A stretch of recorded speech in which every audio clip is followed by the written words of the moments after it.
So the purpose of the group is to work on anger and aggression management skills within the home setting and implementing them back in the home environment. Of course, these are skills you can use at school or just in your social life, everyday interaction with other people, and just kind of working on your aggression and your anger and how you act that out. Of course, whatever happens in this group stays within the group, and it's confidential, and that goes for the parents and for the other group members, the kids. Any questions regarding that? Alright, okay, so let me know if you have any questions about it. Alright. Alright, last week we learned some skills in the beginning. One was empathy, and others was how to identify triggers to your aggression and anger. This week we're going to be learning the skill of how to make a complaint. When you make a complaint, it could come out in many different ways. You could say it really in an angry, aggressive way, or you can learn how to say it in a calm, getting your point across in a manner that isn't threatening or doesn't cause conflict between other people, especially between your parents.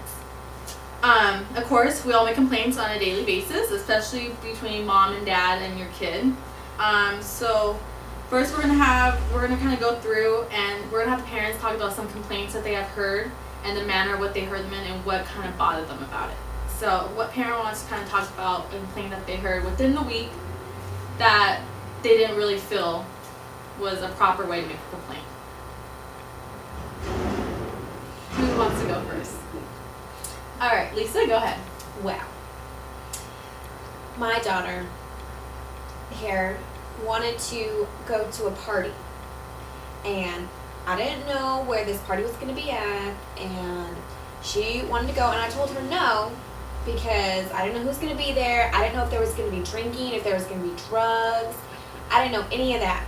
So I told her she couldn't go, and she screams at me that she hates me, goes to her room and pouts all night, and just talks on the phone to my sister all night, telling her what a horrible mom I am and how I never let her do anything. And, I try and talk to her, and she just yells and screams at me. Alright. So, of course, you made a kind of complaint of not being able to go out and having to stay home. Looking back on it, how do you kind of feel? How was that complaint? Or because I wanted to go to the party, and she didn't want to let me go. I knew the people. Who cares if she didn't? They're nice people.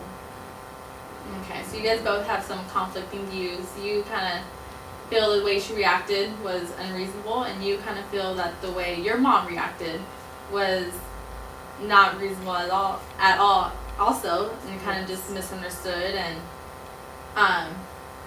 did you guys try and talk through it, or was it kind of just you guys make the complaint and then? I just got tired of trying. Alright. So thank you for sharing that also. We're going to go back to that. So the definition of making a complaint is expressing dissatisfaction to whoever is responsible after not being satisfied with something. So, of course, a reason why someone makes a complaint, as for your case, was you kind of just had miscommunication, and the way you guys both vocalize, at least the way you vocalize not being able to go out, caused conflict with your mom. In the past, we learned about empathy and kind of understanding where someone's coming from. That was a skill we learned last week. So can you guys kind of tell me how, using that skill, empathy, and using it in this week's skill, how could that have situation kind of gone differently? If you were able to empathize with your mom and kind of know that, okay, she doesn't really know these people, your mom didn't really want you to go out, and you empathize with your daughter, kind of knowing, okay, you were a teenager at one time, maybe talking more about the reasons why it might help. What do you think empathy would have, how could it have been used? She would have let me come to the party with my friends. Maybe I could have introduced them to her. Well, I remember being a teenager and, going to parties, and I remember what happened at those parties, and, I don't want her getting involved with all that stuff. Okay. So I'm worried that she's going to end up, making all kinds of mistakes that I know my friends did. How do you feel about what your mom's saying right there? I understand that. Yeah. You kind of feel like you kind of know where she's coming from, and do you feel like maybe if you had heard that on Friday that you might have complained a little different or reacted to? Yes, it would have helped. So how do you feel like using empathy and then how to make a complaint? How do you kind of feel like in the future you could deal with it? You could deal with making a complaint. How would you make a complaint different in the future? For Veronica. Kind of knowing that using empathy and kind of understanding your mom's point of view and kind of investigating what your mom's reasons are behind it. How do you think you could make a complaint differently in the future? Probably by asking her and communicating with her what I want to do and then listening to her. That's really good. That's really good insight that you have too, and kind of learning. How do you think that would work? Well, I think I would have been happy to explain that to her if she hadn't started screaming at me, because then I just got frustrated and didn't want to talk to her anymore. Okay. So just a miscommunication and kind of implementing the skills of empathy and then building on that, and now how to make a complaint. You kind of know now that if you want to make a complaint, or you kind of want to complain in a sense, to kind of be aware, okay, when I make this complaint, I have to also be aware of where the other person's coming from, and kind of understand both sides, and make a complaint that isn't going to be threatening or isn't going to cause conflict, but rather is going to increase communication. Now to kind of open up to the rest of our group members, how would you kind of deal with conflict in the school setting? So let's say your history teacher has been talking about like the Civil War, and you make a complaint to your teacher how class is boring. How would you make that complaint to your teacher? Well, I probably just would have told the person sitting next to me. Oh, okay. So you wouldn't have really verbalized it to your teacher. You would have kind of just spoke to your neighbor right by you and just been like, this class is boring. Yeah. Okay. Do you feel like that's an effective way to make a complaint? Do you feel like that has worked for you in the past? Well, I usually just get in trouble for talking. Oh, okay. Have you maybe thought about making a complaint that would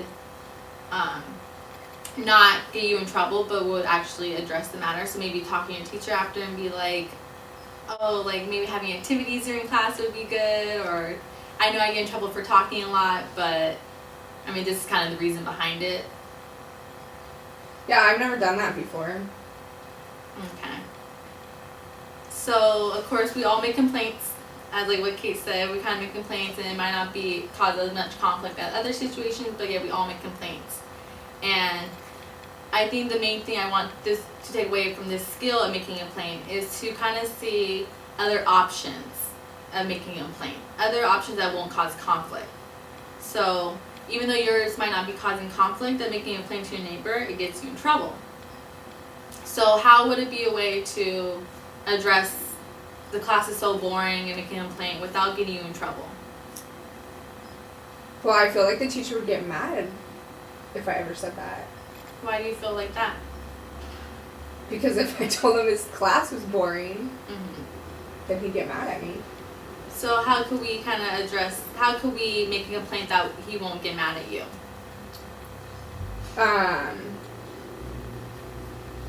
Maybe like considering the teacher's feelings, or just looking at the teacher's point of view and making that complaint to where it's considering his point of view and his reaction to how you make that complaint. I mean, that's just a suggestion. I think that's what making a complaint is about thinking about the other person's point of view and thinking how they're going to react to what you're going to say, and then playing that out in your head and then reformulating how you're going to make that complaint. So then it's not an aggressive, angry complaint. Alright, so that's just a skill to kind of think about this week, is how to make a complaint and how to build on top of the other skills we learned last week. So making a complaint is being empathetic, kind of learning the other person's point of view, not being quick to anger and aggression, which we're going to learn next week also, is how to identify triggers and how to kind of avoid conflict when you know you're going to start getting angry. Alright, so everyone just work on how to make a complaint and kind of just work on what we talked about, communicating and looking at